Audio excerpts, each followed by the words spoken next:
ઓમ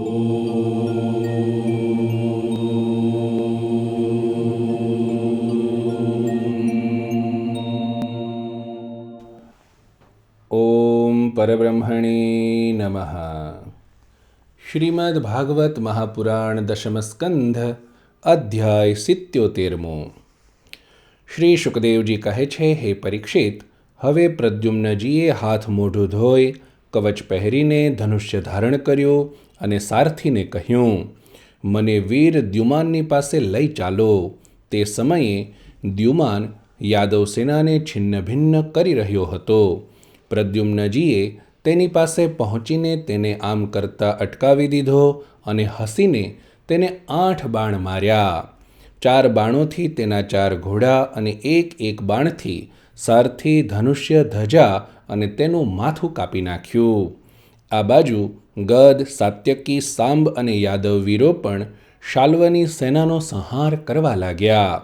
સૌભ વિમાનમાં બેઠેલા સૈનિકોના મસ્તકો કપાઈને સમુદ્રમાં પડવા લાગ્યા. આ રીતે યાદવો અને શાલ્વના સૈનિકો એકબીજા પર પ્રહાર કરતા રહ્યા. બહુ ભયંકર યુદ્ધ થયું અને તે સતત 27 દિવસ સુધી ચાલતું રહ્યું. તે દિવસોમાં ભગવાન શ્રી કૃષ્ણ ધર્મરાજ યુધિષ્ઠિરના બોલાવવાથી ઇન્દ્રપ્રસ્થ ગયેલા હતા. રાજસૂય યજ્ઞ સંપન્ન થઈ ચૂક્યો હતો અને શિશુપાલ પણ મરાઈ ગયો હતો. ત્યાં ભગવાન શ્રી કૃષ્ણે જોયું કે બહુ ભયંકર અપશુકનો થઈ રહ્યા છે. ત્યારે તેમણે કુરુવંશના વડીલ વૃદ્ધો, ઋષિમુનિઓ, કુંતી અને પાંડવોની અનુમતિ લઈને દ્વારકા માટે પ્રસ્થાન કર્યું. તેઓ મનમાં વિચારવા લાગ્યા કે હું પૂજ્ય બલરામભાઈ સાથે અહીં ચાલ્યો આવ્યો, પરંતુ શિશુપાલના પક્ષપાતી ક્ષત્રિયોએ અવશ્ય દ્વારકા પર આક્રમણ કર્યું હશે. ભગવાન શ્રી કૃષ્ણે દ્વારકા પહોંચીને જોયું કે ખરેખર યાદવો પર બહુ મોટી આપત્તિ આવી છે.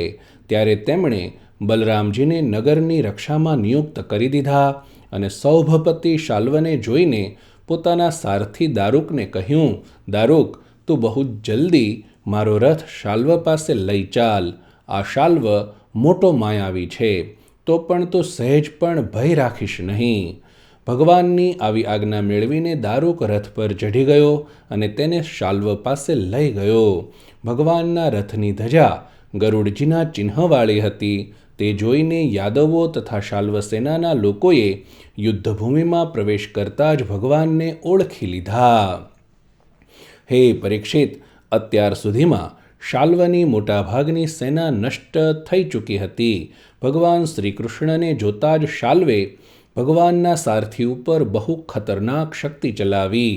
તે શક્તિ ભયંકર અવાજ કરતી આકાશમાં બહુ વેગથી દોડી રહી હતી અને મહાન ઉલ્કા જેવી દેખાતી હતી. તેના પ્રકાશથી દિશાઓ પ્રકાશિત થઈ ઉઠી હતી. તેને સારથી તરફ આવતી જોઈને ભગવાન શ્રી કૃષ્ણે પોતાના બાણોથી તેના સેંકડો ટુકડા કરી દીધા. ત્યાર પછી તેમણે શાલ્વને 16 બાણ માર્યા અને તેના વિમાનને પણ, જે આકાશમાં ફરી રહ્યું હતું, અસંખ્ય બાણોથી ચાળણી જેવું કરી નાખ્યું. બરાબર એ જ રીતે જેમ સૂર્ય પોતાના કિરણોથી આકાશને ભરી દે છે. ત્યાર પછી શાલ્વે ભગવાન શ્રી કૃષ્ણની ડાબી ભુજામાં, જેમાં શાર્ગધનુષ્ય શોભી રહ્યું હતું, બાણ માર્યું, જેના કારણે ભગવાનના હાથમાંથી દિવ્ય ધનુષ્ય નીચે પડી ગયું. આ એક અદ્ભુત ઘટના બની ગઈ. જે લોકો આકાશ અથવા પૃથ્વી પરથી આ યુદ્ધ જોઈ રહ્યા હતા, તેઓ બહુ જોરથી હાહાકાર પોકારી ઉઠ્યા. ત્યારે શાલ્વે ગર્જના કરીને ભગવાન શ્રી કૃષ્ણને આ પ્રમાણે કહ્યું, મૂર્ખ, તે અમારા લોકોની નજર સામે અમારા ભાઈ અને મિત્ર શિશુપાલની પત્નીનું હરણ કર્યું અને ભરી સભામાં જ્યારે અમારો મિત્ર શિશુપાલ અસાવધ હતો, તે તેને મારી નાખ્યો. હું જાણું છું કે તું પોતાને અજેય માને છે. જો મારી સામે ઊભો રહી જાય તો હું આજે તને મારા તીક્ષ્ણ બાણોથી ત્યાં પહોંચાડી દઈશ, જ્યાંથી કોઈ પાછું આવતું નથી. ભગવાન શ્રી કૃષ્ણે કહ્યું, અરે મૂર્ખ, તું મિથ્યા બકે છે. તને ખબર નથી કે તારા માથા પર મોત સવાર છે. શૂરવીરો વ્યર્થ બકવાટ નથી કરતા. તે તો પોતાની વીરતા જ દેખાડે છે. આ પ્રમાણે કહીને ભગવાન શ્રી કૃષ્ણે ક્રોધપૂર્વક પોતાની અત્યંત વેગવાળી એક ભયંકર ગદાથી શાલ્વની હાંસડી પર પ્રહાર કર્યો. એનાથી તે લોહી ઓગતો ધ્રુજવા લાગ્યો. અહીં જ્યારે ગદા ભગવાન પાસે પાછી આવી ત્યારે શાલ્વ અંતર્ધાન થઈ ગયો. ત્યાર પછી બે ઘડી વીતતા વીતતા એક મનુષ્ય ભગવાન પાસે આવીને તેમને મસ્તક નમાવી પ્રણામ કરી રડતો રડતો કહેવા લાગ્યો, મને આપના માતા દેવકીજીએ મોકલ્યો છે.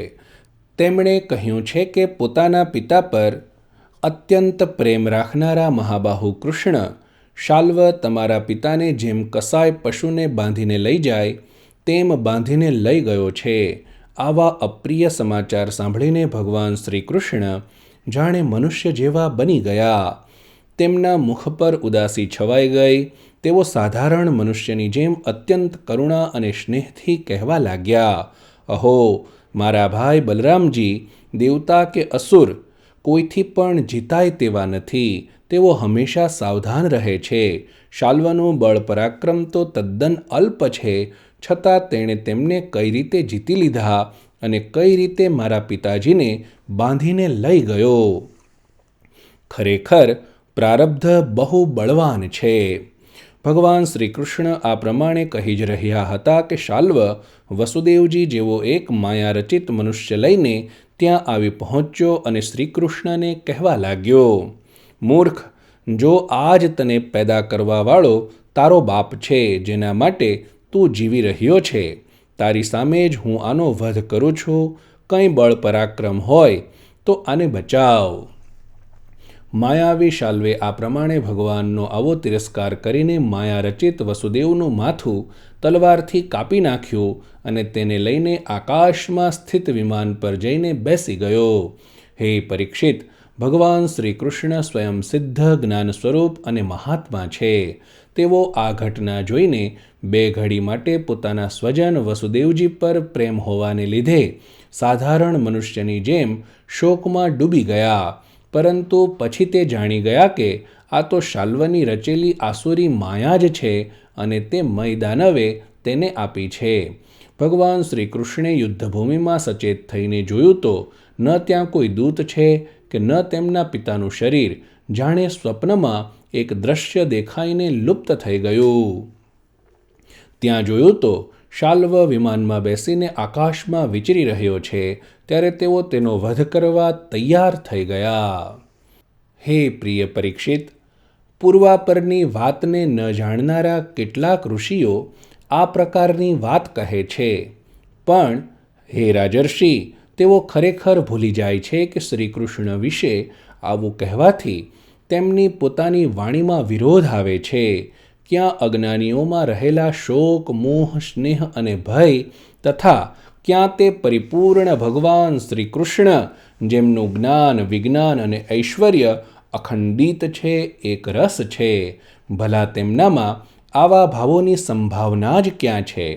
મોટા મોટા ઋષિમુનિઓ ભગવાન શ્રી કૃષ્ણના ચરણકમળોની સેવા કરીને મળેલી આત્મવિદ્યાનું સારી રીતે સંપાદન કરે છે અને તેના દ્વારા શરીર વગેરેમાં આત્મબુદ્ધિરૂપી અનાદિ અજ્ઞાનને નષ્ટ કરી દે છે તથા આત્મસંબંધી અનંત ઐશ્વર્યને પ્રાપ્ત કરે છે. તે સંતોના પરમગતિ સ્વરૂપ ભગવાન શ્રી કૃષ્ણમાં ભલા મોહ કઈ રીતે થઈ શકે? હવે શાલ્વ ભગવાન શ્રી કૃષ્ણ ઉપર ખૂબ ઉત્સાહ અને વેગપૂર્વક શસ્ત્રોની વૃષ્ટિ કરવા લાગ્યો. અમોઘ શક્તિ ભગવાન શ્રી કૃષ્ણે પણ પોતાના બાણોથી શાલ્વને ઘાયલ કરી દીધો અને તેના કવચ, ધનુષ્ય તથા મસ્તકના મણીને છિન્નભિન્ન કરી દીધા. આ ઉપરાંત ગદાના પ્રહારથી તેના વિમાનને પણ ખોખરું કરી નાખ્યું. હે પરીક્ષિત, ભગવાન શ્રી કૃષ્ણના હાથની ગદાથી વિમાનના ટુકડે ટુકડા થઈને તે સમુદ્રમાં પડી ગયું. તે વિમાન નીચે પડતા પહેલાં જ શાલ્વ ગદા લઈને ધરતી પર કૂદી પડ્યો અને સાવધાન થઈને બહુ વેગપૂર્વક શ્રી કૃષ્ણ તરફ દોડ્યો.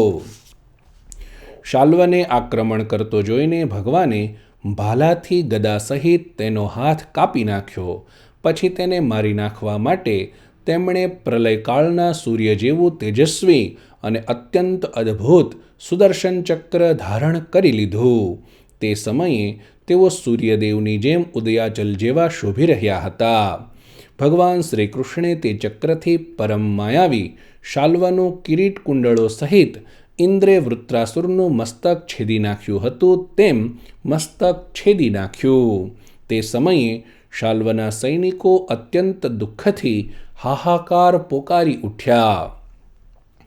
હે પરીક્ષિત, જ્યારે પાપી શાલ્વ મરી ગયો અને તેનું વિમાન પણ ગદાથી ભૂક્કો થઈ ગયું, ત્યારે દેવતાઓ આકાશમાં વાજિંત્રો વગાડવા લાગ્યા. બરાબર એ જ વખતે દંતવક્ત્ર પોતાના મિત્ર શિશુપાળ વગેરેનો બદલો લેવા માટે અતિ ક્રોધપૂર્વક ત્યાં આવી પહોંચ્યો. આ પ્રમાણે દશમસ્કંધના ઉત્તરાર્ધ અંતર્ગત સૌભવધ નામનો 77મો અધ્યાય સમાપ્ત.